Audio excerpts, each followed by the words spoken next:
네, 안녕하세요. 권상구입니다. 2020년도 하반기 건축사 3교시 구조계획 답안에서 이거 세 번째고요. 부재 크기에 대해서 결정을 한번 해보겠습니다. 앞서 동영상 두 편을 제가 만들어서 올려드렸죠. 예, 거기서 이제 지문 읽는 거라든지 구조 계획에 대한 건 설명을 드렸습니다. 그걸 일단 한번 보시고 마지막으로 이 부재 크기 결정에 대해서 마무리를 하시면 될 것 같습니다. 자, 보시면 자, 여기 있는 구조 계획은 앞에서 설명을 드렸어요. 그래서 제가 생각하는 그 2020년도 하반기 구조 계획에 대한 문제는 요게 거의 답안에 유사하리라고 생각을 합니다. 그래서 여기에 맞춰서 이제 문제에서 주어진 부재를 가지고 부재 크기를 결정을 해보겠습니다. 여러분들이 여기를 보시면 일단 먼저 말씀드릴 게 부재 크기가 700에 300, 600에 200, 300에 150짜리가 있어요. 그러면 답안 중에서는 요 부분에 횡절 방정보를 집어넣은 답안들이 있을 겁니다. 근데 제 판단으로는 물론 여기 12m, 12m, 12m이기 때문에 우리가 일반적인 이론 시간에 공부했던 내용을 비춰보면 10m가 넘는 경우에는 충분하게 횡절 방정보를 넣을만 해요. 근데 뭐라고 했습니까? 제가 횡절 방정보를 넣을 수 있는 조건이라고 하더라도 지문에서 주어진 요 부재 크기 중에 횡절 방정보로 쓸만한 부재가 없으면 출제자의 의도는 뭐라고요? 횡절 방정보를 고려하지 않았을 것이다 라고 하는 추측을 하는 거죠. 이 문제도 마찬가지로 보시면 적용 부재에 700에 300, 600에 200, 300에 150짜리가 있는데 우리가 쓸 수 있는 제일 작은 부재는 300에 150이에요. 예. 이 300에 150은 보통 뭐 일반적으로 횡절 방정보 정도의 어떤 용도로 쓸만한 부재는 아닙니다. 300에 150은 메인 부재예요. 굉장히 큰 하중을 지지할 수 있는 부재이기 때문에 횡절 방정보로 쓸만한 적당한 부재가 아닙니다. 물론 여러분들은 구조 설계에 대한 실무 경험이 없으신 분들이 대부분이기 때문에 이 사이즈만 보고 이게 큰 부재인지 작은 부재인지 어디에 어느 정도의 하중을 지지하는 데 쓰는 부재인지를 알 수는 없습니다. 예, 그쵸? 그러니까 그런 거는 이제 할 수 없습니다. 경험은 없으시더라도 관연도 문제를 통해서 그 기준을 잡아 나가실 수밖에 없어요. 일단 제가 생각하기에는 적용 부재 A, B, C 중에는 횡절 방정부로 쓸만한 부재는 적당한 것이 없다 결론을 내리고요. 일단 한번 이제 부재 적용을 해보죠. 보시면 제가 항상 말씀드립니다. 수업 시간에도 말씀을 드리지만 이게 어떤 내용이냐면 우리가 작은보 계획이 굉장히 중요하다고 그랬죠. 여러분들이 보통 작은보를 이 구조계획처럼 가로로 작은보를 계획하면 하중은 어디로 몰려간다고요? 그렇죠. 당연히 세로부재. 세로부재로 하중이 몰려갑니다. 반대로요. 여러분들이 만약에 세로로 작은보를 계획하셨다고 하면 그 하중들은 어디로 몰려갈까요? 그렇죠. 결국은 작은 보를 통해서 큰 보로 전달되는 거기 때문에 가로 부재에 하중이 몰려갑니다. 그렇죠.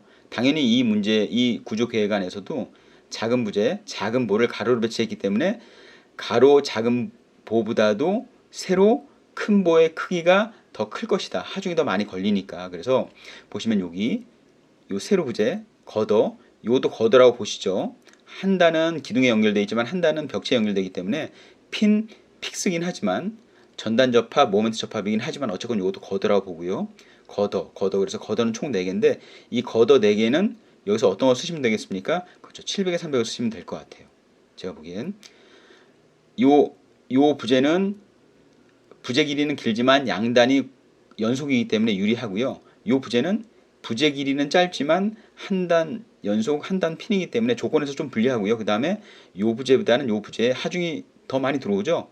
좌우에서 들어옵니다. 요 부재에. 그러니까 요 부재하고 요 부재에 장단점이 있어요. 장단점이라고 하는 게 하중이 더 들어오고 덜 들어오고 조건이 유리하고 불리하고 그런 조건에 따라서 설령 계산을 해보면 부재력, 즉 휘모멘트나 전단력이 차이가 있을 수는 있지만 우린 그걸 알 수는 없습니다. 어쨌건 전체적인 어떤 느낌으로만 놓고 봤을 때 이 부재하고 이 부재는 700에 300 정도의 부재를 쓰면 되겠다. 이 부재가 제일 크니까요.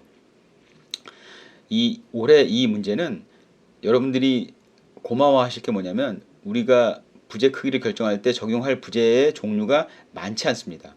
이렇게 문제가 주어지는 경우가 쉬운 문제예요. 적어도 부재 크기 결정에서는.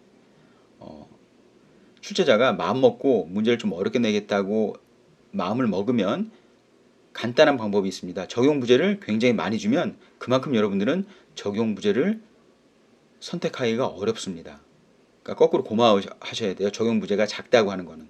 그렇죠? 그래서 여러분들이 디테일하게 따져 들어가면은 뭐 한도 끝도 없겠지만 어쨌건 작은 보가 가로로 배치돼서 하중이 세로로 몰리는 요 부재에 어쨌건 우리는 A 부재를 쓰겠다라고 하는 겁니다. 그래서 결정이 됐어요. 이렇게 해서 A 부재입니다. 제가 여기 빨간색으로 AAA를 썼죠. 예, 바탕의 구조 계획은 흑백으로 제가 이렇게 주겠습니다. 톤을. 그래서 눈에 잘 띄시라고 A 부재 이런 식으로 적용이 됩니다. 자, 두 번째는 뭐가 될까요? 이 부재들은 결정이 됐어요. 그럼 이제 대부분의 부재를 이루는 요 가로 부재들은 뭐가 될까요? 그렇죠. 일단 B죠. 600에 200짜리를 적용합니다. 그래서 요 부재, 요 부재, 요 부재, 요 부재, 물론 길이라든지 조건이라든지 조금씩 다르지만 A 부재는 이미 썼기 때문에 A 부재하고 C 부재를 제외한 대부분의 구조평면도를 이루는 부재에는 우리가 B 부재를 쓸 수밖에는 없어요. 그래서 600에 200짜리를 B 부재에다 쭉 썼습니다. 물론 여러분들 여기 보시면 요 부재는 길이가 아주 짧은데 여기 B 부재 보이시죠? 요 밑에 B 부재 보이시죠? 여기 B 부재 보이시고 이쪽에 B 부재가 보입니다. 요 부재들은 부재 길이가 짧음에도 불구하고 B 부재를 썼어요. 그 이유는 뭡니까? 요 부재가 B 부재이기 때문에 그래요. 요 부재가. 그래서 요 부재가 B 부재고요. 요 부재하고 연속성을 고려하기 위해서 요 부재들은 길이가 짧음에도 불구하고 B 부재를 썼다라고 하는 거 제가 뒤에서 말씀드리겠습니다. 요 디테일한 부분은 요 부분에 대한 디테일한 내용은 뒤에서 말씀을 드릴게요. 어쨌건 A 부재를 제외한 나머지 대부분의 부재들은 B 부재를 쓴다라고 하는 거. 자, 다음. 자, 그다음에 여기 요 부재. 요 색깔을 달리해서 제가 BB를 썼습니다. 요 부재들은 왜 B 부재를 썼을까요? 얘도 마찬가지예요. 여기 있는 요 B 부재라고 하는 거는 누구를 지지해주고 버텨줘야 됩니까? 요 부재를 지지해주고 버텨줘야 돼요. 그렇죠? 요 파란색의 B 부재가 어디에 가서 지지가 됩니까? 여기에 가서 지지가 되죠. 그러니까 예를 들어서 뭐 조금 비유가 우스울 수는 있지만 얘가 동생이라고 하면 얘가 형이에요. 그러니까 동생이 형한테 가서 지지를 하는데 적어도 요 동생보다 크기가 같거나 큰 부재를 써야 이 부재를 지지하는 거죠. 그런 의미입니다. 마찬가지로 여기도 요 부재가 B 부재인데 요 부재가 요 부재에 가서 지지가 되잖아요. 그러면 적어도 요 부재는 요 부재보다는 같거나 큰 부재를 써야 됩니다. 예, 뭐 여러 가지 면에서. 그래서 요 캔틸레버로 나간 요 부재들도 설령 길이가 짧다 하더라도 나머지 B 부재들을 지지해주기 위해서 B 부재가 적당하겠다라고 하는 거죠. 그렇죠? 그러면 대략적인 A 부재하고 B 부재가 선택이 됐습니다. 자, 다음 이제 마지막으로 이런 것들 토막빔. 실을 쭉 보시면 길이도 짧고 하중도 그렇게 크지 않아요. 그렇죠? 그런 부분에 무슨 부재요? 예, C 부재를 적용했습니다. C 부재를 적용했어요. 그래서 대략적인 부재의 크기는 이렇게 결정이 됩니다. 2020년도 하반기에 출제된 문제는 적용 부재를 선택하는 요 부재 크기를 결정하는 것은 굉장히 쉬웠습니다. 어렵지 않았어요. 예, 부재의 종류도 작을 뿐더러 확연하게 어떤 부재를 써야 될지가 구조 계획을 제대로 하셨다면 명확하게 드러납니다. 자, 여기서 이제 2020년도 하반기 문제하고 유사한 어떤 패턴을 보이는 게 2013년도입니다. 결국 이 부분에 대해서는 여러분들이 2013년도에서 공부가 되고 오셨어야 돼요. 무슨 얘기냐면 이 부분 제가 동그라미 친 요 네 모서리는 결국 무슨 영역들이 서로 만나서 형성을 합니까? 캔틸레버하고 캔틸레버가 서로 만나서 어떤 바닥판을 형성하는 부분들이에요. 그렇죠? 보시면 여기도 캔틸레버, 여기도 캔틸레버 이렇게 되죠. 결국 두 개의 캔틸레버가 만나는 부분에 구조 계획을 어떻게 할 것인가가 중요합니다. 자, 보시면 캔틸레버가 이렇게 있어요. 여기도 캔틸레버고 여기도 캔틸레버입니다. 그러면 이 캔틸레버하고 캔틸레버 둘 중에 한 군데는 뭘 하라고요? 그렇죠. 모멘트 접합을 하라고 되어 있어요. 모멘트 접합. 만약에 이 둘 다 모멘트 접합을 안 하면 이 바닥판이 형성이 되지 않습니다. 형성이 되지 않는다는 얘기는 시공 중에라든지 시공 후에도 계속적인 어떤 처짐에 의해서 여기가 상당히 부실해질 위험이 커요. 요쪽 면은 누가 버텨주고 있어요? 요 캔틸레버 전단 모멘트 접합을 해주고 있고 여기도 모멘트 접합을 해준다고 해가지고 요 두 모멘트 접합에 의해서 이 바닥판이 충분하게 하중을 지지할 만큼 튼튼하다고 볼 수 없어요. 보시면 그렇다 하더라도 이쪽을 핀으로 두셨으면 여기를 무슨 접합으로 둬야 돼요? 그렇죠. 모멘트 접합으로 하셔야 되고 만약에 여기를 모멘트 접합으로 하신다고 하면 여기는 무슨 접합으로 해야 됩니까? 핀 접합으로 해야 됩니다. 요걸 여러분들이 간과하시면 안 돼요.